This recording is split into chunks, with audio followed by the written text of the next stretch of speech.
So, welcome back to Third Age Reforged and to Minas Tirith, and just having a cursory glance over this, WK said he was going to redo Minas Tirith, and I think this is different than what it was before, because it is only minor differences in the sense that he's tried to make a little bit more space down here, although, to be honest, it's very similar, I think. I mean, it might not even be different at the moment, it might not even be implemented in the game, it's so similar, but I think there's more space between the buildings, which does sort of give a little bit more room for the defenders and the attackers to set something up, as opposed to just sort of sending one unit in to block a point and watching it be overrun by several units of orcs, which has happened several times on Minas Tirith up to now. So yes, we are on Minas Tirith, and because this is a 5v3, I did have a little bit of trouble getting it started without fatal graphics errors appearing, which seem to have been a mainstay in the game ever since 0.95. I never had an issue running 8-player battles on relatively high graphics before 0.95, which is a strange one. I assume it's stuff to do with the new stuff they've added and it's more taxing on the game. But regardless, we potato now, because we've got, I think, only the unit models and the textures are on high. Everything else is on as low as it will go, and we are still on 920 by 1080, of course, but other than that, we are on the bargain basement graphics of 2006, which is nice. And also, this is going to be a 5v3, as I said before, and there are going to be the so-called neutrals, or rebels, and you can see there are skin changes down there. But we'll go through the defenders in a moment, because obviously that's where most of the interesting stuff is going to be, I would imagine, as we go throughout the outer walls.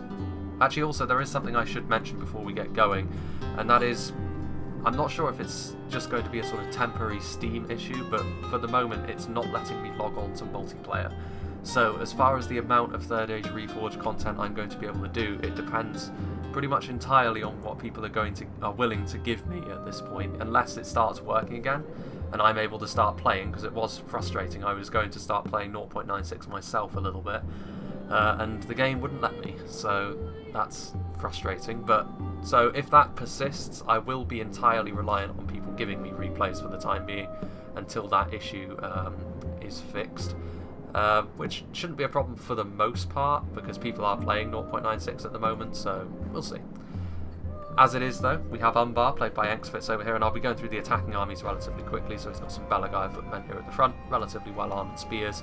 I say he's got quite a lot of them, which not a bad choice in this situation, because obviously you can push them in, and they are relatively expendable. I mean, they're not the most expensive units that Umbar have to offer, so you can send them in, and they're relatively tough as well, so they do make a pretty decent first line in into a choke point, maybe less so up on the walls, because spears, of course, are a little bit less capable at clearing out infantry blobs than several other of Umbar's units, like the halberds, for example. The halberds maybe not the best on the walls, but they certainly have more offensive capability than the Belagaya footmen. Good to see as well the Castamir's Legion, very strong infantry unit indeed, one of the strongest mainline infantry units you can field en masse in the game, but obviously to compensate for that they are also one of the most expensive, and he's got several units of Castamir's Legion, so definitely a little bit more of a quality approach. In the mix here you can see that he has got the Naru Naaru Royal Guard, which in 0.96 the Royal Guard and the Royal Archers were combined into a single unit, so they bear a lot in common with the Hearthguard of Amon Sul, and they are a very strong and tanky archer unit that have a shield value and everything, and are spears in melee. So this somewhat makes up for the fact that they aren't actually armor-piercing missiles, and they don't have the steel bows in their models anymore, I don't think, to sort of represent that, but they are tanky, very tanky indeed. Back here we've got the Belagaya archers, of course, very well armoured archers, so if they get into a good position to fire, they'll be difficult to get rid of. The Corsair Savages, which are different from Umbar's philosophy of survivability, because they, of course, are all about their attacking armour-piercing values. They'll be decent if they can get into a sustained fight with their armour-piercing weaponry, but of course they are very easy to take down at range. And he's also got some Abrazani Nadu Tariq for that extra AP damage, and of course their armour and shield values. Moving on to the next attacking army, we have Belisar playing as Mordor. Several units of Moran on infantry with the upgraded armour as well, and you know, there are a lot of siege towers going on in this fight. A lot of siege towers. There won't be a section of wall actually that won't have a siege tower on it, I don't think. There are also some scouts and some orc fodder, so several units of lower tier units here from Mordor in addition to their standard Moran on infantry. A troll catapult as well, so no danger of the artillery crew being killed by arrows from the walls. The troll catapult going to be able to stand up to that and also get their shots off.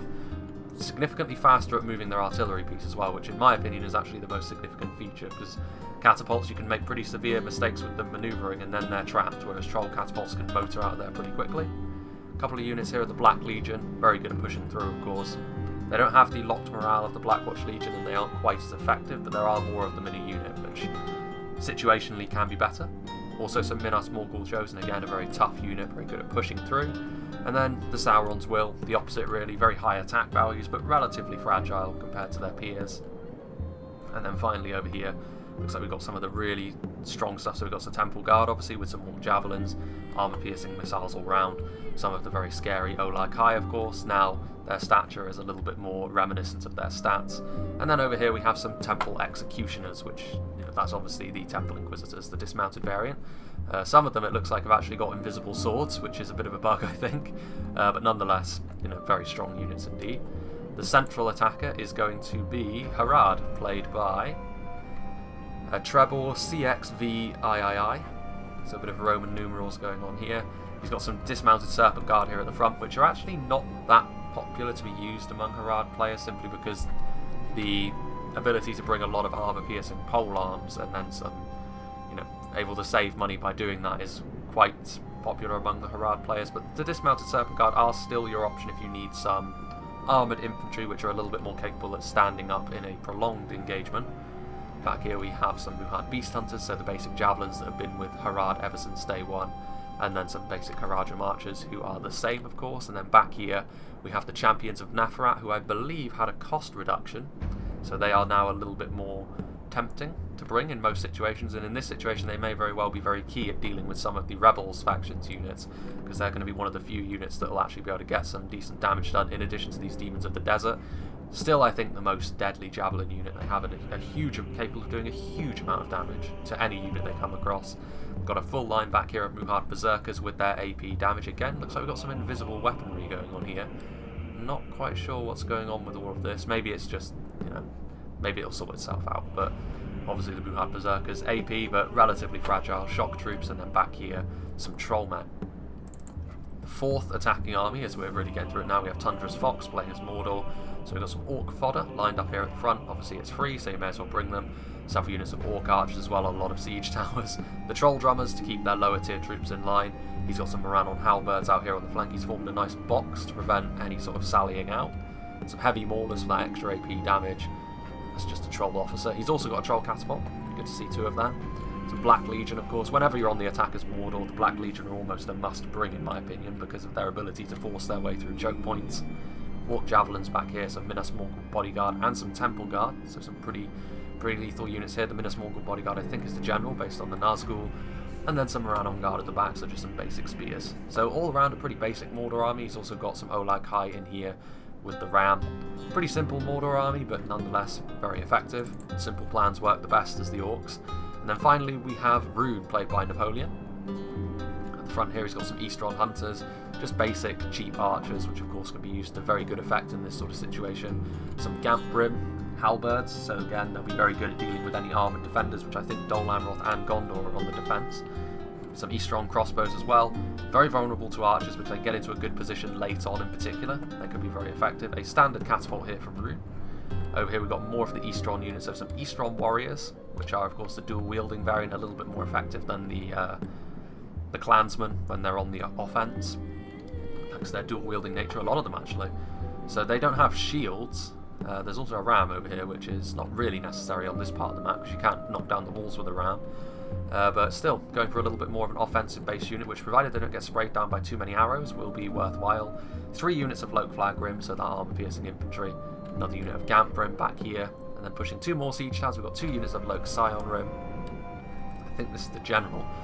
Indeed, I think that is the general. So we've got a unit of Dragon's Wrath Guildsmen who throw Nafatoon-like missiles as their projectile. They are an assassin unit, of course, and are very skilled in melee, but they do lack HP. And then finally some Carmel's Shadow Guard, excuse me. So now we shall move on to the defence, and we'll start off with, I think, Master Blaster sent me this replay, and he is playing as the neutrals, or rebels. So he's got some basic units down here, and they've got a pretty healthy mix of stuff. So we've got some mercenary war chiefs. Back here we've got some warriors of Khazad-dûm, who use the old Iron Guard model from Vanilla, I believe. Been a long time since I've seen that. And then we've got the Orc Hunters of Khazad-dûm back here, of course. High missile damage, but relatively low survivability for dwarves anyway. In comparison, some Untitled Tirith, of course, the Lothlorien low-tier archer. Down here we've got some Megil E. Erin, which are the Woodland Realms, so there's a huge mix of stuff when it comes to the neutrals. Some Orc Hunters, so the scattered free peoples of Middle-earth have sort of rallied to Minas Tirith to try and stop the evil advance here. Some more Warriors of Khazad-dûm, some Thrandrim E. Erin, and a couple of units of them. Over here looks like we've got some Gondor infantry from new player 195, who is playing as Gondor, of course. A couple of units of Gondor infantry. In fact, they are obviously the Gondor infantry are a pretty decent front line. They've got the first level of armour upgrade as well. Against stuff like the Castamir's Legion, they aren't quite as good, but against a lot of the low-tier orcs, they will be able to hold out for a relatively long time. Some Caer Andros Swordmasters over here. Some Sentries of Khazad-dûm. They've certainly marched a long way.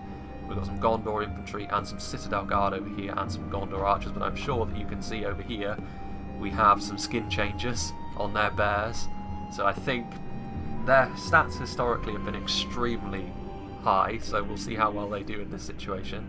Some Citadel Guard over here as well, so a lot of the high tier stuff. Obviously in a 3v5 the defenders are always going to have a lot of high tier stuff. Those Black Swan Vanguard with their AP going to be very useful against a lot of the attackers here. Caer Andros Swordmasters, Edhalond Halberdiers, the Nimlothian Honour Guard, which are of course the Shielded Fountain Guard, very powerful indeed. Some Athelian Rangers with that body piercing. Rangers are a must bring on the defence. Some Standard Fountain Guard, more Standard Fountain Guard, and some Caer Andros Marksmen. Heavily armoured archers there. Some more Black Swan Vanguard. Some Tirith Air Warden, son of the Dunedain, is playing as Dol Amroth incidentally. Tarnostian Guard as well, a lot of spears and halberds on display here. Good for defending, of course. More Tarnostian Guard. What we got up here? Some Tirith Air Marksmen who still have their unit model intact. More Warriors of Khazad-dûm. Some Morroquendi Pikes, of course, formerly known as the Avari Elder Pikemen. Black Swan Vanguard, and I think that's just about it. So we're not going to be seeing any Oathbreakers today. There is a Catapult. There is some Veterans of Osgiliath, which is a bit of a shame. The Oathbreakers would have been interesting to see. Unstoppable, of course, but interesting to see nonetheless. And let's begin. This is a relatively long battle, so we're going to be here for quite some time. In fact, I might make a little cut while the attackers sort of start moving up so that we can get right into the action. Let's see how the bears do then, shall we? Because the skin changers are sallying out all on their lonesome, because they are the one cavalry unit that the defenders have deigned to bring. No cavalry for the attackers though, so it's not like they have something which can quickly chase these guys down, and the skin changers, by the looks of them, are not as quick as a lot of the regular cavalry units. In particular, some of the lancers will be able to catch up to something of this speed relatively quickly. Not that they'd want to, I don't think, because the skin changers will be able to butcher stuff like basic lancers in melee. Having said that, he's going straight for Tundra's Fox, which is interesting, because Tundra in his box formation over here is probably the best prepared to deal with some skin changes. Although I suppose he doesn't want to go for Harad because of the potential of those javelins massacring his skin changes without too much resistance. But we'll see how he goes. I mean, he could go for Rune as well, and Rune might be a pretty decent target. He's only got low tier archers which can shoot them on the approach. I'm not sure how many hit points skin changes actually have. But in the past it's been pretty hefty stats on the skin changes, so we shall see. And it might be that because the so-called neutrals faction, formerly known as the Rebels, are focused on the front with Rune, he's going to try and soften them up with the skin changes so he can more easily deal with them. And this is the one potentially super powered unit that the defenders have, so they're going to need to make pretty good use of it if they're going to survive this. We shall see. A couple of fire arrows missing the mark completely there. And they are just going to charge into these Eastron warriors, which I can't imagine are going to last too long, and indeed that is a brutal charge that they just took. Defeat is a distinct possibility, and although those arrows are missing the mark, those Eastron warriors got flattened. And the skin changers adopting hit and run style tactics here. They are going to come back for another assault. These bears though, I thought the champions of the White Hand were strong, but I imagine the skin changes put them to shame. Again, not the best charge into those Eastern warriors, but it is still enough to cause them a great deal of distress. They do need to get out of there before the halberds come along though, because the skin changers certainly count as a cavalry unit. And those halberds do have an anti-cav bonus. You need to be careful as well, because they're not shielded, and I can't imagine they're particularly well armoured, so the arrows will take an effect on their hit points overall. What's going on back over here? You have some fodder that has advanced up to the gate. No real danger though. Those scouts are firing. It does look like they are receiving some counter-fire. See, Enxvitz has moved over here with his forces first. Dealing with Umbar on the walls might be difficult as well, the most difficult, because it would appear that they brought the best infantry. Rune have got their flag rim as well, though. Some Orc Fodder's coming over here, which is going to be immediately destroyed by these skin changers, who are just marauding around the battlefield picking apart individual fodder units, which is a worthwhile endeavour, because numbers are the main advantage the attackers have in this situation, and robbing them of some of those may very well be the sort of thing which plays a pretty big part as time goes on. Those Orc Hunters taking one of those boulders from the catapult. They need to get off that section of wall quickly before it falls away. This Orc Fodder, meanwhile, is going to take another charge from the skin changers. They are in column formation, though, so they actually won't take all that many casualties. I say that, they just got utterly destroyed off that charge, and they're already shaken. So these skin changers certainly pulling their weight so far, and it doesn't look like they've taken the greatest amount of damage thus far either. Only really the East Rock Hunters have done any sort of damage to them. Let's go and see what's happening over here. So Umbar are indeed going to be the first ones to get to the wall, and I would imagine they're going to force Son of the Dunedain's hand here by making his archers retreat from proceedings. These Tirithea marksmen are firing away, but they are going to be engaged by a Belagai footman, which, basic archers are not really going to do the most amount of damage to them. Skin changers do need to be careful of the Haradrim army in particular. Might be worth their time just trying to break these individual units of fodder, because it's unlikely that they're going to be able to do much to the skin changers. Where are the javelins? Well, the javelins are actually a little bit further back, so they're probably relatively free to do as they will to this single unit of dismounted Serpent Guard. Although it's also possible the skin changers are going to disrupt Umbar and these scouts, which were sent forward by Belisar. There's a lot of these fire arrows coming in now, though. Bit of a firing squad situation for these skin changers. They've already done a decent amount of damage, but they do need to get a lot of kills to make themselves worth it, on more than just fodder as well. That is a full volley from the front there, and one of them actually fell. It would be a real shame to lose these skin changers to a unit of basic Orc scouts. And now they're being burnt to a crisp as well by these fire arrows, so definitely an error of judgment here by Master Blaster going after low tier archers with a unit which doesn't seem to have the biggest armor values. He would have been much better off trying to pick off these individual units of fodder and biding his time with his skin changers. Looks like he's going to go for the Serpent Guard. Serpent Guard actually doing very well to take cover behind the ram, though. And now the Orc Fodder are getting into the action, which they do have an anti-cavalry bonus, even though their attack values are relatively low anyway. And now the skin changers are starting to fall away rapidly, so Master Blaster somewhat outwitted there. Very good play there by Treble. Using the ram as cover. Now the skin changers are going to get back into the settlement. They started off well, but ultimately misuse has somewhat blunted their effectiveness. I don't know what their stats are. They may be much more reasonable than once they were. I remember they were extremely powerful once upon a time. Umbar, however, just biding their time. I think they're trying to get these Tirithea marksmen to waste their ammunition by firing into the front of these siege towers. So a little bit of a lull in proceedings as these scouts, they did their job, as did the scouts in the background. Good teamwork there to blunt the effectiveness of the skin changes after the initial assaults. It would appear that there is going to be a bit of an artillery phase as the ram moves up, so it might be time for another little cut here, because it doesn't look like they're too eager to attack until all of them are ready. So I will make a little cut here until the battle is joined, because this is a pretty sizable fight as it is. So it does look as though finally, after a bit of an elongated time, Rune have been the first ones to open their siege towers and start flooding onto the walls. So we have some flag rim up here now, and I can see why the defenders have completely abandoned the walls, because there simply isn't enough of them to cover them and the choke points which will inevitably spring up. Especially when there are things like trolls around which could rip through a thin defensive line very quickly. That single line of dialogue is already getting tiresome. You'll be thankful that I cut out all of the ones that have already set themselves up. I'm not quite sure what the attackers are doing, to be honest with you. I mean, they may as well flood onto the walls as quickly as they possibly can. They've got plenty of reserves. They don't really need to be as careful as they are currently being. Meanwhile, there are some Orc Fodder which initially went in, but the Muhad Beast Hunters that went in first were immediately routed. And I'm not sure what they were doing, because they were actually launching their javelins way over the walls, which I'm not sure if the arc blunts their effectiveness too much. They did manage to get a couple of kills on these Gondor infantry, but to lose one of your units of javelins like that is a little bit of a waste, all things considered. But having said that, they do have 2 more units of javelins, including, of course, the fierce demons of the desert.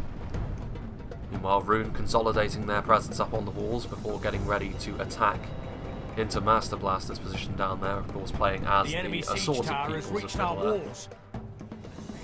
And these Blagrim should do pretty well against the Dwarven contingent that he's got on the front line, less so against the Elven troops that he's got amongst his ranks. The Orc Hunters are now getting over here so that they can shoot into these, because at the moment they're relatively uncontested up here, which is a bit of a mistake on the defenders' part. You need to make the attackers pay for every inch, particularly in a situation like this, where they've got so many troops available to them. The enemy siege tower has reached our walls. One good thing, at least, about having the graphics on mostly potato quality is turning the effects down means I don't lag like hell when the walls start to fall down. So there is that. The Orc Fodder getting up onto the walls first of all, it would seem. And why not? I mean, the Orc Fodder will be able to secure the walls when there's no opposition up there. Interesting play this. It seems like both sides are being a little bit too cautious for my liking. And there have been sort of elongated skirmish fights going on. The Tirith marksmen doing their best to shoot into some of the strong units. Like Sauron's Will is a pretty good target up here on the walls as well. We do have a unit of the Warriors of Khazad-dûm Walls have fallen.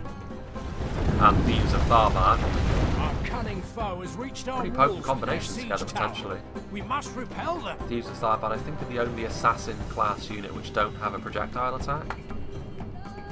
Meanwhile, some Gondor infantry here who are retreating down off the walls.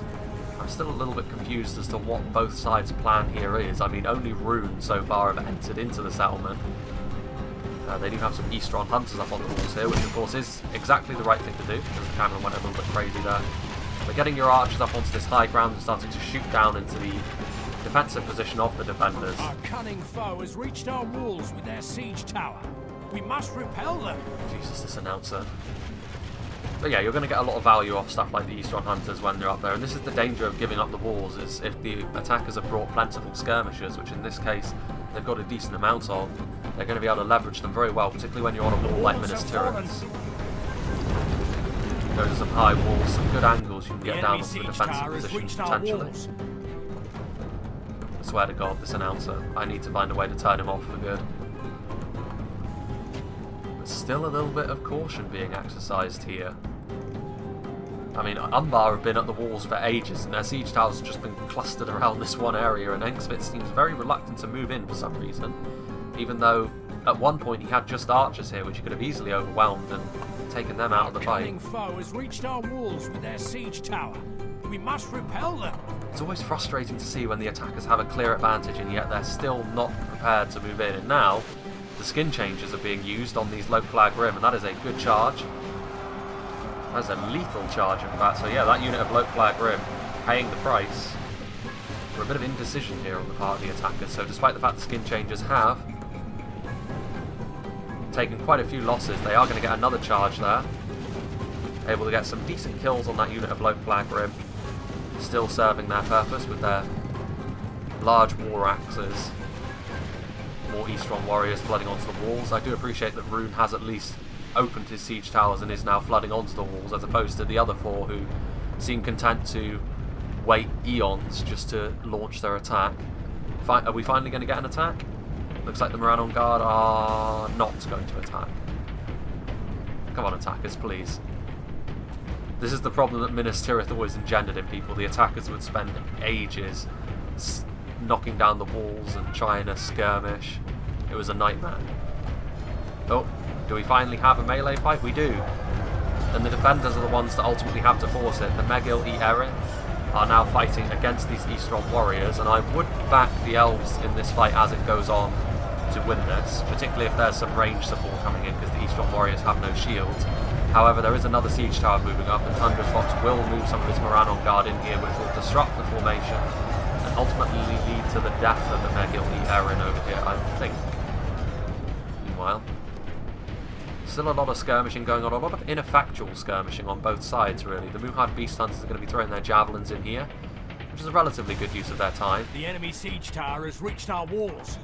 But they're also taking a full frontal volley from these Gondor archers over here, so it's really just tit for tat. Which ultimately will work out in favour of the attackers, to be fair. There are these gaps that have opened up as well. Honestly, there are gaps in the defences here where if the attackers just sort of flooded in, they would have more success, in my opinion. They're letting the defenders... reached our walls. If you attack from all angles, you're going to have more success, but at the moment, the defenders are going to be able to focus their efforts a little bit more on the runic front. Over here, what have we got? We've got the Megali Erin pushing into these Low Flag Rim. Good match as well for the Megali Erin. The Low Flag Rim's potency comes from their AP values, which, needless to say, the Wooden Realms don't need a great deal of. Mercenary War Chiefs attacking into the back of these Eastron warriors, hacking them to bits. And yeah, good play this from Master Blaster. I like the fact that he has taken it upon himself to advance on Rune. You can see over here these Untitled Chapter, who are presumably out of ammunition, fighting up on the walls. They will ultimately lose this fight, of course, but actually with the Warriors of Khazad-dûm up there, maybe not. And that is not a bit of wall you can deploy on, because the blasters are building. So good play here. I mean, ultimately I think he will lose once Tundra's Fox decides to add his reinforcements in, but he'll do a decent amount of damage, more than he would have by sitting back. The Haradrim are over here, just sort of milling around. And still, over on this side, it seems like the attackers are reluctant to move in, and I still don't understand why. And it's brought upon the defenders once again to be more aggressive. The attackers, I think, were going to try and get their skirmishers into the gap to skirmish down, but the Tarnostian Guard moved forward to engage them. The enemy siege tower has reached our walls. Which is good to see. The defenders, I think, I'm on the side of the defenders on this one. Early on, they've certainly been a little bit more aggressive, a little bit more brave than the attackers. The Orc fodder is getting onto the walls, which honestly won't make a huge amount of difference. The Thrandrami Erin will very easily deal with Orc fodder. In fact, they're already shaken. They might break before the other siege tower deploys its men. I assume there's men in the siege tower, unless they just set it up and abandoned it. Megali Erin over here. The Eastron warriors routing into the Mercenary War Chiefs. Good play this so far. The Low Flag Rim taking some arrow fire as well. Megali Erin holding them in place. What's going on over here? So the dwarves have pushed their way to the front line. The Untitled Chapter will, for the most part, just be here to add a little bit of a barrier. The dwarves doing well. Relatively even fight over here, because it's AP unit versus, I think the Warriors of Khazad-dûm are AP. Unless that too was changed. These Orc Hunters of Khazad-dûm has reached our walls. taking a pretty decent amount of skirmish fire from these Eastron Hunters, and of course the Orc Hunters of Khazad-dûm are pretty vulnerable to being skirmished down. Meanwhile, Tundra's Fox leading the way with his fodder. And that hasn't really paid dividends up here on the walls, although now he's going to be sending in Moran on heavy maulers and Moran on guard. The heavy maulers AP damage won't translate too well to the Thrandrami, but at this point just having decent soldiers up on the walls will suffice. This choke point now, the Orc Javelins trying to get up close, getting a little bit greedy there, and immediately being given a bloodied nose for their trouble. Still no advance through the gate from Harad or the Orcs in the middle, and still Umbar wait. Balagire archers sort of getting into position. They really want to skirmish down on this front, which disappoints me immensely. You have the numbers advantage. The enemy siege tower has reached our walls. Moran on infantry ready. Ready to move forwards. Tirithea marksmen out of ammunition. They're going to be the first line of defence, and at this point the attackers' indecision has meant the defenders have put up defences on some sections of the wall, which it was completely clear for them to attack earlier on. I still think the attackers will ultimately win because of their extreme numbers advantage, but even so, they deserve to be punished for being so conservative, in my opinion. The Balagire footmen going to be able to secure the walls without any opposition, really. But spears being the first ones in, it's not going to yield the greatest amount of kills. And they are also immediately taking fire arrows as well. And this immediately leads to them retreating. I'm extremely confused. Umbar's units are quite capable of holding their own under arrow fire. That's one of their main selling points, in fact. Meanwhile, over here, Harad and Tundra's Fox, Mordor army, are going to be moving forward together. Thrandrami Erin combined with the Dwarven Pikes. I don't know if the Serpent Guard will be sufficient on their own, but with the sheer amount of the sheer waves that they're going to be able to bring in. There are also those Olag High looming large in the background. There are troops ready to come in and support, including the Athelian Rangers, which could yet prove to be a very strong unit indeed. These Kerandros Swordmasters have set up a defence over here on this siege tower as well, which the Serpent Guard will not like to fight at all. Orc Javelins, who might be out of ammunition, trying to just force their way through the very thin defensive line, which they might succeed in. And indeed, immediately, Master Blaster sees the problem, which is now going to plague his lines. Over here, though, Gondor and the rebels together, or the neutrals I should say, have combined to form a pretty effective defence over what most of the attack has consisted of. It's a unit of Gondor infantry holding this wall over here, the mercenary war chiefs forming up a position over here. The mass push was largely successful early on, but another unit of Megali Erin and Thrandrami Erin helping to form up another front line, and the Gondorian troops also coming over to reinforce. Good to see. Meanwhile, Skin Changers, it looks like they did a charge out of the gates, which there isn't many dead bodies, to be fair. I think that the presence of those Belagire archers kind of warded the Skin Changers off, although they do come back, getting some cycle charges into those scouts there. Death by 1,000 cuts at the hands of the Skin Changers at this point. Those scouts taking a lethal amount of damage there. And finally it looks like Umbar is going to move on to this section of wall. So the Belagire footmen are going to lead the way. They're going to secure this area. The Black Swan Vanguard, if they go up there on the walls, will make quick work of Belagire footmen. These scouts are wavering and they are moving in. I think they are out of ammunition, but they don't stand a chance against anything the defenders have in melee, really. Even skirmishers would be more than enough to deal with them. The Belagire footmen are once again coming back into the fold. Enxlitz has got a huge amount of men down there he could be flooding the walls with at this point. As has Belisar. In through the gate we are. As we can see that Trebor is moving in with his Serpent Guard, immediately being met by a wall of pointy sticks. The specialty of Gondor, of course, but this is where the attackers seem to be focusing a lot of their efforts. The Olag High have been moved forward. And interestingly enough, the Gondorians' victory seems certain. What does it say for the Olag High? Evenly matched? And I think this is because a lot of the troops they sent in, other than the Minas Morgul chosen in Olag High, are relatively low tier. And also, thanks to the blood spray, I can tell that the where are they? Well, the Orc Hunters of Khazad-dûm have got a pretty nice shot here on the attackers as they move in. Up here on the walls, with the Morannon Guard are able to secure this, so at this point, I think Master Blaster needs to retreat with whatever he can, because this section, while they did put up a decent defence initially, the time to try and hold this area is over. The Gondorian infantry is now being accosted by another group of Loke Flag Rim, which needless to say, the AP on the Flag Rim will be sufficient to deal with the Gondor infantry. The lightly armoured Eastron warriors were of course easy prey for Gondor infantry overall, but the Flag Rim are a different beast entirely. Flag Rim are more expensive than Gondor infantry as well. But here you can see a mass rout from Mordor, so where they focused a bit of an assault, they need to be careful because the Olag High could end up trapped and killed here. Now I'm going to send in another unit of Serpent Guard, which are a little bit more heavy duty than the low tier orcs that they've sent in thus far. Getting a close up of here, we can see the Thrandrami Erin fighting hard, the Woodland Realms units. Mercenary war chiefs taking some arrow volleys. They need to get out of there because they're not exactly the best at standing up to that sort of thing. Harad, though, have started to come in, and now you can see the fire arrows hitting the backs of these Serpent Guard and immediately causing them to rout. Huge morale damage there, and the defenders are doing very well here. But now, up on the walls, we can see the Black Legion of Barad-dûr clearing a space, their speciality, and the Tirithea marksmen are ill-prepared to deal with a unit quite so heavy duty as them. You can also see Umbar now pushing in through the gaps that they opened up with the catapult.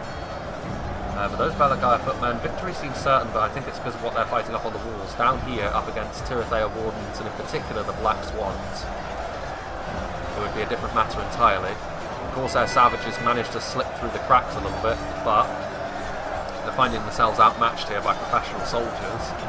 And as soon as the Fountain Guard turn around, I would say that the lives of these Abrazani Nadi Tariq will be extremely limited, especially seeing as they're taking fire through the see-through buildings.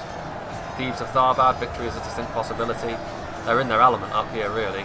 taking on units which are significantly less skilled than they are. Umbar have pushed in now with the assistance of Mordor, but it's a little bit disjointed. And the Black Swans are going to be invaluable in this sort of situation. The Troll Catapult is in here, but I don't know if it's going to be able to get into a decent firing position. Warriors of Khazad-dûm are now being added to the mix. These Abrazani won't last much longer. The Morroquendi Pikes are also moving forward, so it's all happening all at once here. Mordor have managed to take this section of wall with relatively little effort. There are some Caer Andor Swordmasters up here, but on their own they're not going to be able to deal with the sheer amount of Blackwatch Legion, or Black Legion of Barad-dûr, I should say. What's going on over here? Looks like the attackers have sent up another wave, but it is consisting of scouts, so the Thranduil Erin and the Caer Andor Swordmasters still holding fast over here. The Orc Archers up on this wall are going to be able to get some nice shots down, however. And this is where the attacking skirmishers will come into their own. This Gondor infantry defeat is a distinct possibility. They are up against a huge amount of Moran on guard, and this is where individual units are going to start to be picked apart, I fear. We are at just about the halfway point, however, and if we have a look at the percentage of kills, it's relatively close, but the defenders are winning by 2%. Although in an outnumbered siege like this, the attackers do tend to be able to pull that back as time goes on. And over here, of course, we can see that there are still some warriors of Khazad-dûm fighting, but they are up against Carmel's Shadow Guard, which are a pretty good matchup for the dwarves. There was that big rout of Serpent Guard in the middle, however, was pretty significant. The Athelian Rangers, I think, are going to try and escape. The Orc Fodder are horribly unprepared to deal with the elite Gondorians that are guarding the gate. Some of these Morannon infantry, I think, are trying to get down, but they're going to be blocked by a unit of Edelon Halberdiers anyway. Over here, this is a bit of a mess at this point. Balagai footmen and Morannon infantry trying to push through, but the Dol Amroth troops that lie in their way are going to be a little bit too much for them to deal with, I think. And you can see the pushback that these Morroquendi Pikes and Fountain Guard have been able to inflict on Umbar has been pretty significant, but Umbar are going to be able to try and slip through behind them with a unit of these Balagai footmen. Only half our force remains. I do really like the Morroquendi Pikes, they're a very nice unit. I think the Troll Catapult is actually in position, which is strange.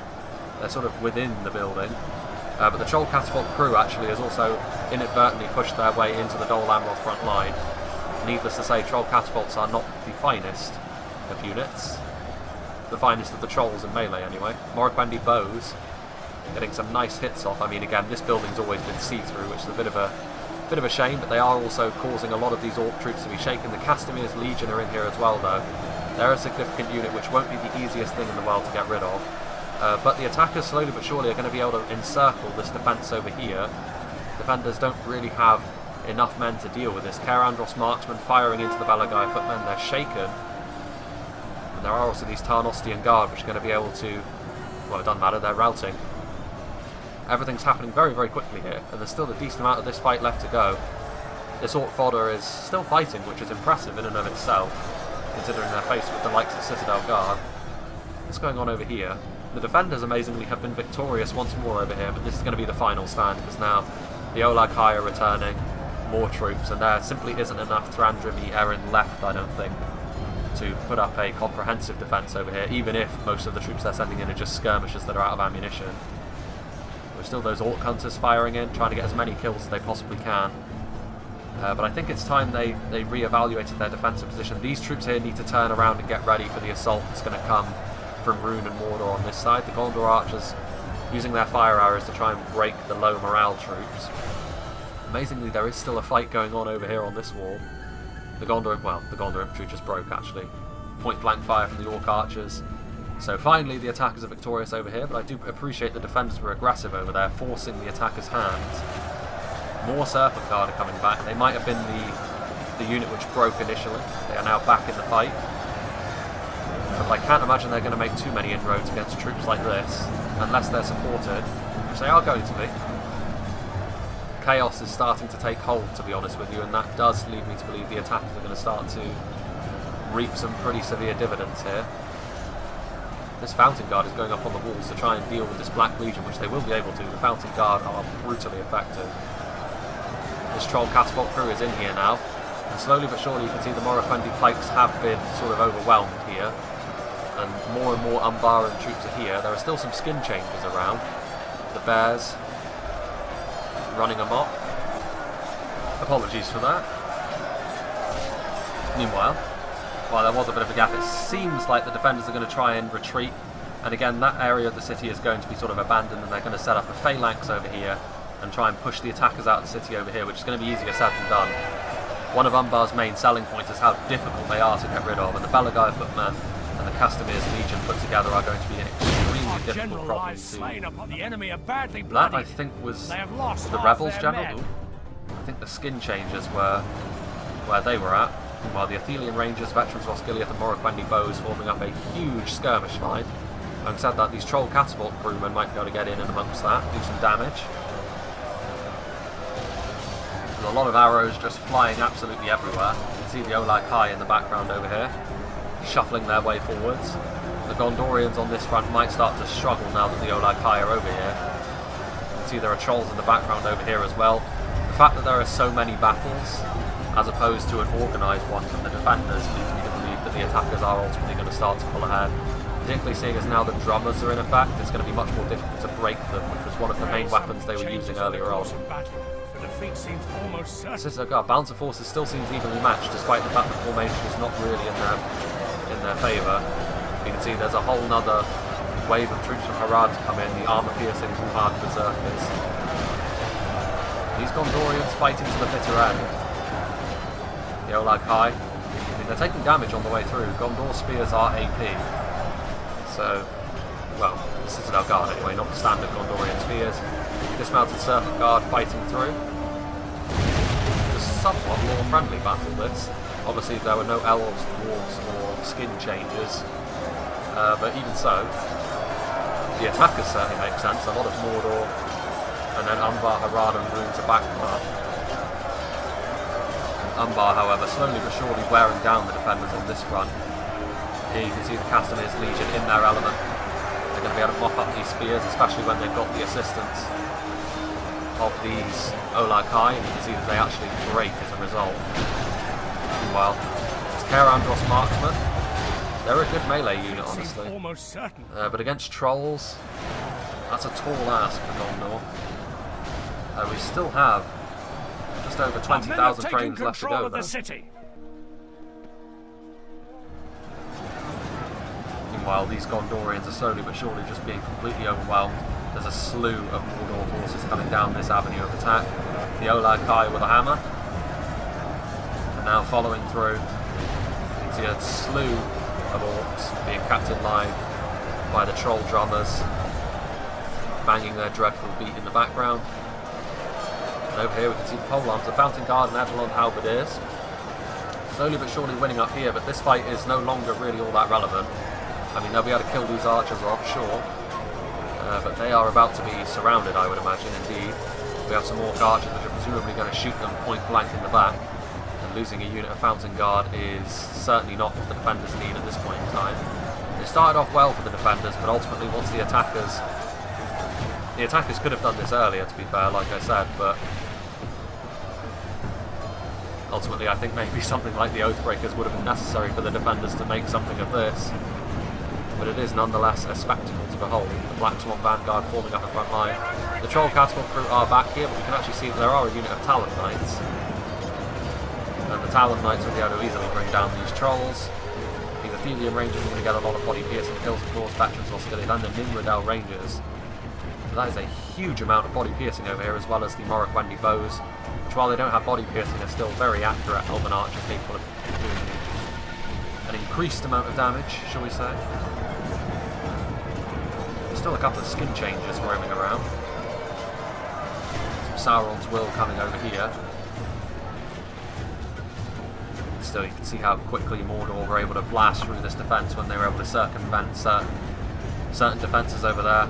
And now you can see that the Fountain Guard defeat seems certain, they are surrounded. Sauron's Will coming up through the tower to engage them from the front. Simply too many, and at this point their Edelon halberdiers, their only allies over here, have routed off and are broken. So they're going to go all the way back to the town centre. Ran on guard over here as well. Still a lot of skirmish fire all over the place. The Abrazani Nadubawi, very fitting for Umbar that they are, again, a unit that's very difficult to get rid of with their armour and shield values. Moran on heavy maulers leading the way. Castamir's Legion and the Belagaya footmen. Umbar, a very effective vanguard, but at this point the warriors of Khazad-dûm sort of being left as a rearguard action. A couple of thieves of Tharban milling around as well. There's some skin changes. That is a pretty big defensive presence, however, and now the catapult comes in. As we have seen before on Minas Tirith, the attackers can take some severe casualties on this attack, well, this road, when the catapult is up on this hill. But one of them's already been destroyed. There is an attacking catapult over here, so it's possible the attackers will be able to turn the tables in that respect as well. Some Gondor archers firing some arrows into the attackers as they continue to push forwards. Changes in the course of battle. The defeat seems almost certain. Yes, I would agree there is a certain inevitability to this fight, but it's good to see Minas Tirith again regardless. There goes another catapult. And that's the problem. The troll catapult was already set up. When you have to move into position first, the enemy's ranged units are always going to have somewhat of an advantage. Those Talon Knights are going to be a tough nut to crack, but there simply aren't enough of them, I don't think, to deal with the sheer volume of attackers. There's some Tarnostian Guard. Is there anything else back here? Oh, there's some Belfast here. I heard a squelching sound, and that was a lot of Talon Knights as well. So what's going on up here? We've got another unit of Talon Knights. We've got some Wardens of the White Tower. Some Haven Guard, some Elisar's Vanguard, some Nimrodal Rangers, but unless they've got some Oathbreakers in the pocket, some Nimlothian Honor Guard as well. Do they have some Oathbreakers? Are we going to see the Green Menace? Well, the town centre's actually only over here, which is good to see. Going way up to the top was always a bit of a pain, and also it means the defenders can't retreat too far. Bow is still firing in, and again another rearguard action. Too many compromises and retreats here for the defenders. As the Talon Knights being left behind, they will be able to kill some of these units, but ultimately it's only a matter of time before they are overwhelmed. Talon Knights, knights in shining armour indeed. There's only one skin changer left. Indeed. This is from the perspective of Master Blaster, so we will be able to see how many kills he ultimately got with those skin changes, which will be interesting to see. A lot of it would have been fodder, of course, in the early game, but he has been using them to pretty good effect as the attackers have moved through the first layer of Minas Tirith. Those trolls taking a bit of a volley there. But now is the time for the defenders to pull back a little bit. Indeed, they are doing so. The Black Swan Vanguard moving backwards. The Tarnostian Guard should probably do so as well. They really need to make use of this hill over here. And the javelins they have available to them. A couple of units of Belfalas Marines can do a decent amount of damage to the attackers. But as we look over here, the defenders are 15 percentage points behind, so it is going to be a big ask for them to actually win this fight. Actually, those Belagaya footmen are routing off. It's only Umbar's elite units which have got locked morale after all. Their Belagaya units are as susceptible to routing as anyone else. And now these Tarnostian Guard are also retreating. So now we see the brave final stand of these Knights of Dol Amroth. Only 24 of them holding back an entire tide of Sauron's forces. There are those catapults in the background as well. Looks like we've got some, we've got the Temple Executioners coming forward. Definitely not the sort of thing you want to see if you're the defenders in this situation. Slowly but surely. The armour piercing on the front line will help them, but Talon Knight's victory seems certain, defeat seems certain. I was going to say. And here we can see the attackers are probably going to use their maths rather than let the Talon Knights get as many kills as they possibly can here. The Talon Knights bravely did hold back this horde for the defenders. Well, there is a section of troops over here. It is only Tirithea marksmen, however, so the Olag High is going to be able to slowly but surely hack their way through them. And of course, the only way to retreat would then be through the Mordor forces, so I doubt any of them are going to be living to see another day. Look at this, though. The Talon Knights, only 18 of them remaining. The cheaply made orc spears everywhere, just pushing their way past the brave knights. That's going to be it, so what have we here? Obviously the vegetation is on low quality, so we've got the 2D trees. Another unit of Morroquendi pikes here. I don't know if it's confirmed, but I think the pikes do have some sort of malice when they're fighting, and their foes are downhill from them. I mean, you would imagine it to be so, but ultimately I couldn't actually confirm that one way or another. These scouts and these Salmons, well, there's still that one skin changer. That catapult could be key, because the attackers have no choice but to advance through this one road. The beauty of Minas Tirith when you're a defender, of course, is that there's only one avenue for the attackers to go down once they have initially defeated your defences. Defeat seems almost certain. Which could be viewed as a negative as well. Because it does, of course, engender a certain type of play from the defenders, potentially. What's going on down here? So you can see that the Morroquendi pikes and the Tarnostian guard are going to form up the initial front line. There's also some Morroquendi bows in there, and naturally the scouts don't stand a chance. They're just going to be cut down. Some individual units of Serpent Guard in here as well.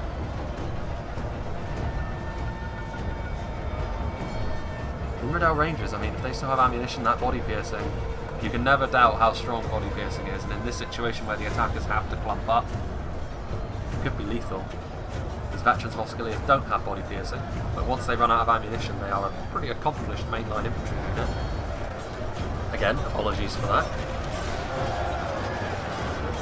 So yeah, these Morroquendi pikes are going to be a pretty decent front line, but again, mass is the attacker's best friend in this situation, and I'm not sure if the defenders have got enough mass to really put up a fight for too long unless those rangers and that catapult is able to do tons of damage, and once again the attackers are going to be quite content to use what's left of their own skirmishers to try and help wear down this defence.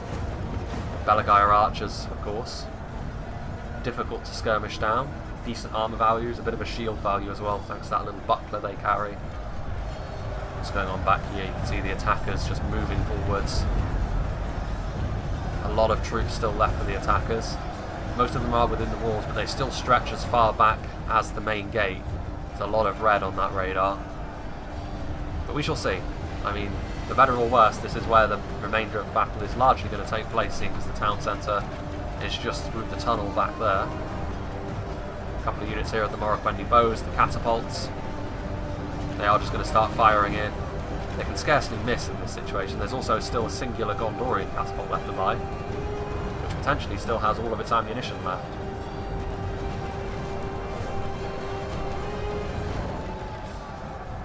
How is the catapult going to do in this situation?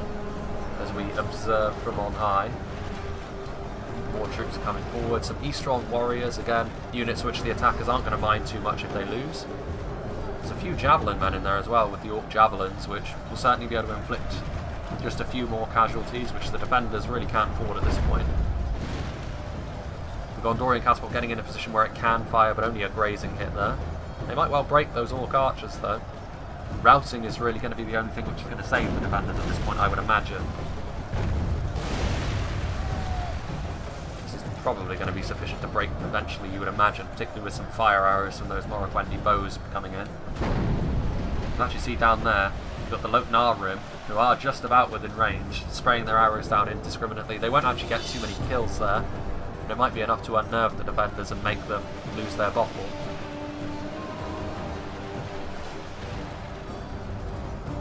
Interestingly enough, those Orcs are still on the front line, still fighting.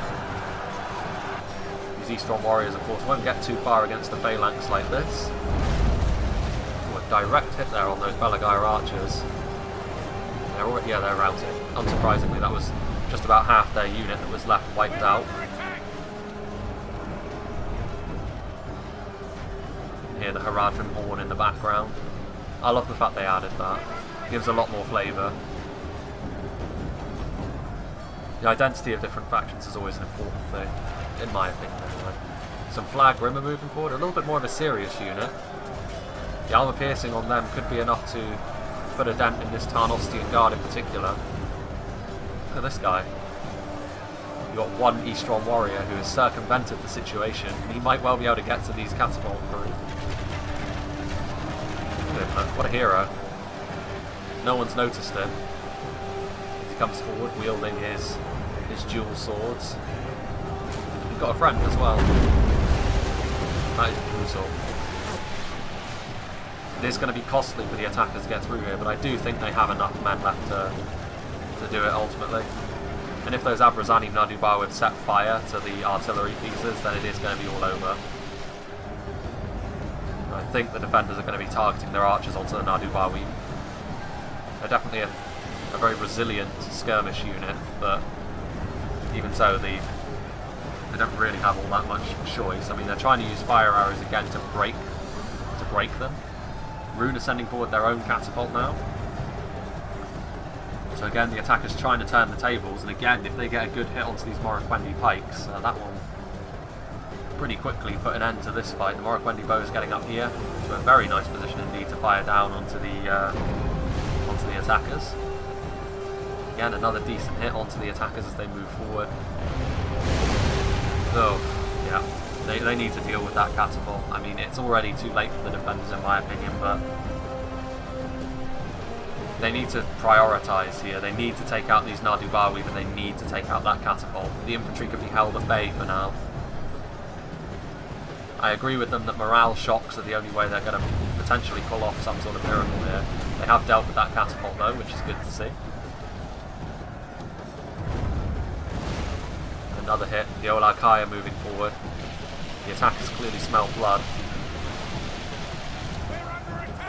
So would I, honestly. I mean, at this point, you can tank the ammunition from the catapult to a large extent, and the archers. You can see these Narbrim not really getting a huge amount of kills from the wall down here, but it's still going to be pretty sufficient to unnerve the attackers. Another decent hit.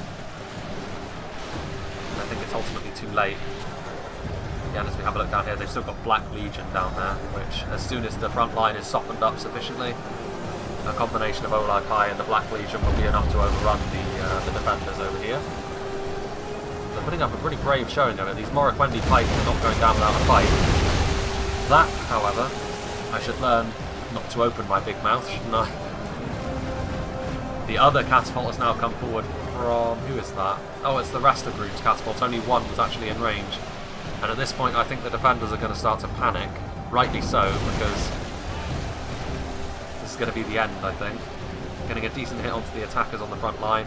Some Black Swan Vanguard and some Morroquendi bows that are out of ammunition are being sent forward to shore up the line.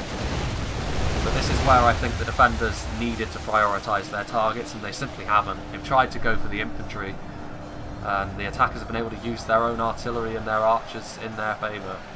Which, fair play to them. If you're the attackers and you bring those sorts of units, you need to use them well, otherwise it's a waste to bring them in the first place. Oh, my headphones are all tangled. Now then. They're trying to go for the catapult. They miss. They get a decent amount of attacking troops in return, however. So the problem is the attackers actually have the better angle here, because firing a catapult uphill means you literally can't miss. It's like firing from a flat angle, whereas downhill they have got a decent angle here, but the attackers have got the advantage. Moran on halberds back there, more javelins as Olag Kai. I think they did manage to get one of the catapults there, indeed they did. More kills as well, but again, a lot of the units they've sent forward first are just simple fodder. And while the defenders are getting a decent amount of kills, ultimately I don't think it's going to matter in the long run. We have a look over here, 83 to 66%, slipping away from them here, and now the Olag Kai are moving forward, ready to smash some skulls. One of them gets grilled, two of them get grilled by the catapult, and a unit of Talon Knights is being sent forward to make sure the front line doesn't fall apart. Look at all those dead Moran bows from the catapult, though, the enemy catapult. Another nice hit from the defending catapult, though. This is a real treat for anyone that likes artillery. Athelian Rangers, possibly out of ammo at this point. No, they've still got their bows out, and the Nimrodel Rangers are getting into position as well. Well, they have been in position for a little while. They really don't want to take counter fire, however. But here we approach the final 10,000 frames. And I think it's pretty clear the attackers are going to win this, but how many kills will each defending army have by the end of this? That is the question. The other runic catapult gets destroyed. Bit of a rout going on there from some of the low tier runic units. So the attackers are simply going to have to send forward another wave. Look at this, they still have plenty of troops left to send in. Now it's the turn of the Muhard Berserkers, and honestly their AP is going to be very welcome on the front line.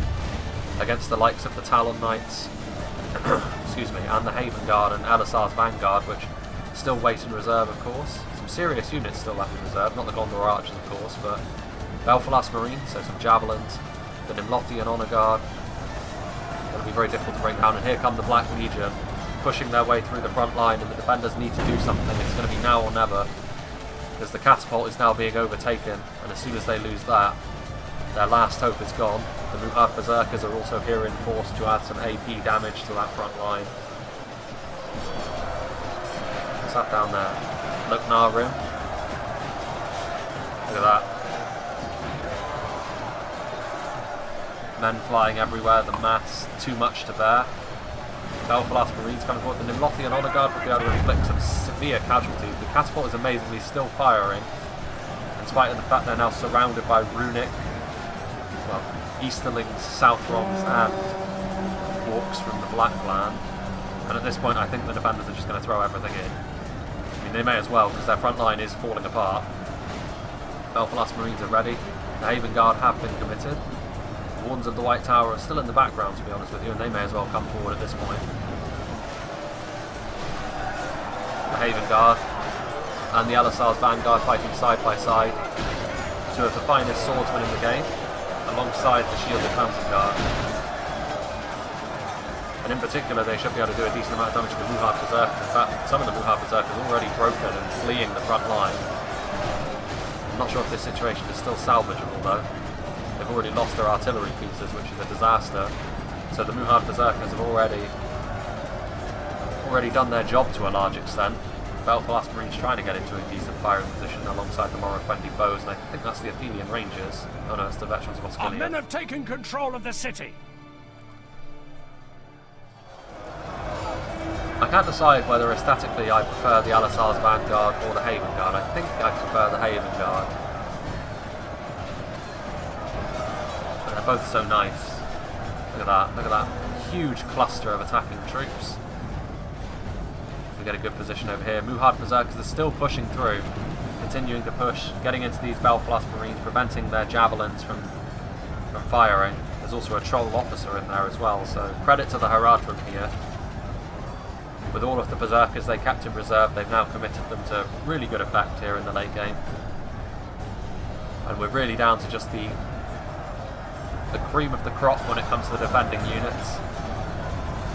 Talon Knights, victory is a distinct possibility. The Nimlothian Honor Guard have taken losses thanks to the trolls.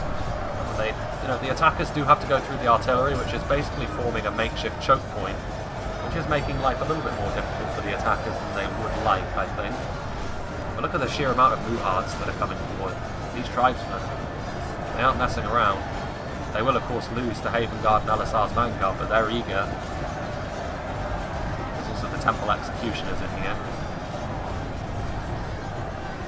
Where do those Wardens go? Wardens of the White Tower. The Riddell Rangers. Did they get moved forward as well? Belfalas Marines. Surely they aren't back in the town centre. I've just lost track of them. They've got to be in the front line, surely. Talon Knights, Elisar's Vanguard, Talon Knights, Haven Guard, more Elisar's Vanguard.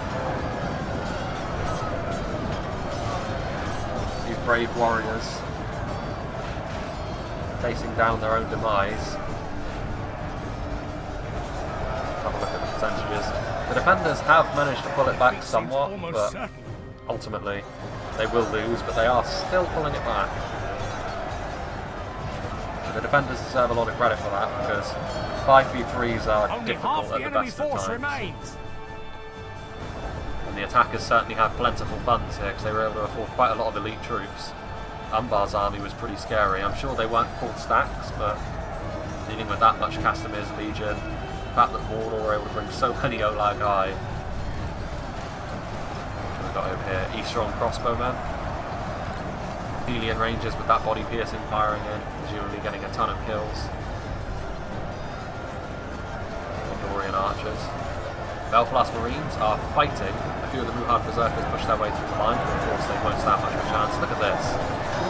The Nimlothian Honor Guard are just such beasts. In terms of an infantry unit, they might well be my, functionally speaking, my favourite unit. Stylistically, of course, that goes to the Castamir's Legion, but the Shielded Fountain Guard are just such tanks. To this, though, the ride never ends. The Trollmen of Harad are pushing their way to the front, and they will take a toll on even the finest that Dol Amroth and Gondor have to offer. This Gondorian catapult is still somewhat alive, but I think they can't push it out of position. It slid down the cliff a little bit. Morroquindi bows still firing. Veterans of Osgiliath still have some ammunition left. More Trollman. Harad certainly forming the damage dealing part of this. And you can see over here with Muhad Berserkers and Trollmen are starting to wrap around. And the Talon Knights now defeat seems certain. Yes, indeed, defeat seems almost certain. Been a brutal fight though. It's been good to come back to Minas Tirith. If my game was working, I would have actually been a part of this this battle as well. And seeing it, I wish I was. I mean, I'm sure it took like 5 hours to complete knowing Minas Tirith, but even only so. half the enemy force remains. Fire arrows coming in. A desperate attempt to try and break this horde, but at this point I think the attackers' morale will be soaring. The end is nigh. Haven Guard, where did those wardens go? Are they back in the town centre? They are indeed in Skiltroll. What are they doing back there? And at this point there's no hope. You may as well just send your men forward to die as one. Instead it looks like they're content to try and retreat backwards with what they have. And I'm afraid to tell them that even if the Belfast Marines have ammunition, full ammunition, they're not going to be able to stem the tide here.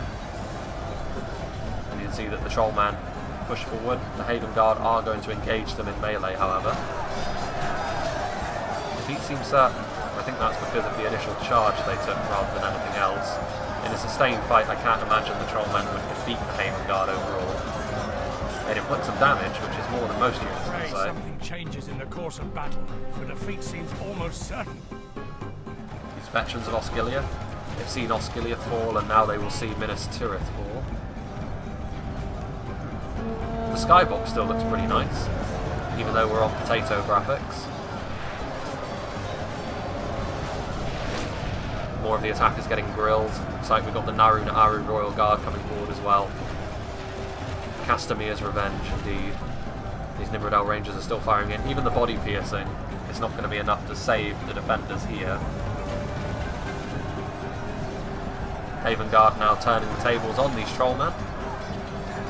The defenders have certainly put up a stalwart fight here. Pick up the Naru Na'aru, supporting the Trollman. The Loknar Rim leading the way up this choke point over here. They won't be a match for the veterans. The catapult is actually going to get into a decent firing position over here. There may yet be still some pain for the attackers to go through. Morroquindi bows and Nimrodel Rangers still firing. I am curious to see how many kills each of the defending armies got, because with all of these Rangers for Gondor and Dol Amroth, as well as the catapults, it's going to be pretty ugly, I think. They may have tasted defeat, but even so, Belfast Marines out of ammunition, moving forward to support the Haven Guard. Pulling out their axes and their shields. Where are the Wardens of the White Tower? There they are. Coming forward to join the front line, help out the Haven Guard, which is good to see.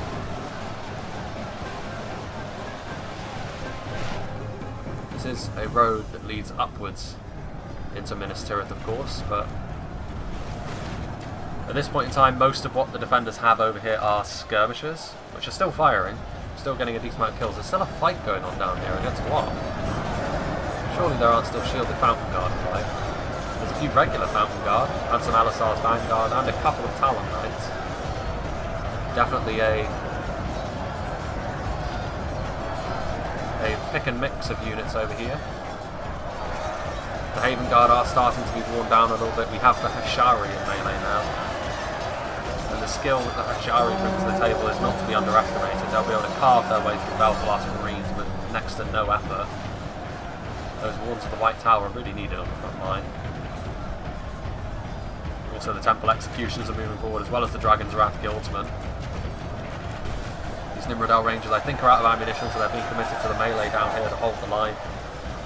Obviously they're going to be no match for the Temple Guard, which are down there, nor the Temple Executioners, which are still somewhere around here. A second unit of Ashari, another wave of attackers are just pouring forward, including the Champions of Nafrat, and another unit of Black Legion. This over here. Ones of the White Tower finishing off these Hashari which slipped through the gaps. The Haven Guard are still bravely battling on, but they've been in the combat for quite some time now. Looks like they're going to be able to finish off the Hashari, but how much more will they be able to take? Temple Executioners now coming forward.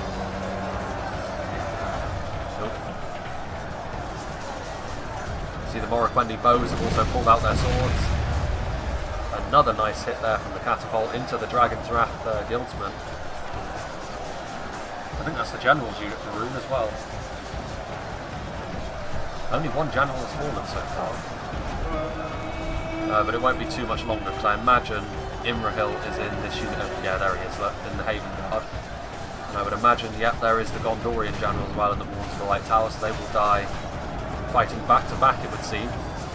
As the Wards of the White Tower and the Haven Guard form up the final front line of any strength that the defenders are going to be able to form.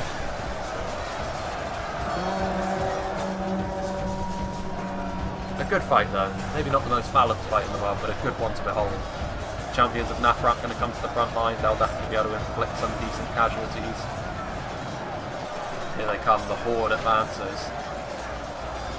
Sauron's ultimate victory. There's artillery coming forward as well. Bad news for the defenders. Flag rim. That catapult's still firing though. There's still those body-piercing archers from, well, body-piercing arrows from the Nimrodel Rangers. At this point, it's just bragging rights for who can get the most kills, really. In the course of battle, but defeat seems almost certain.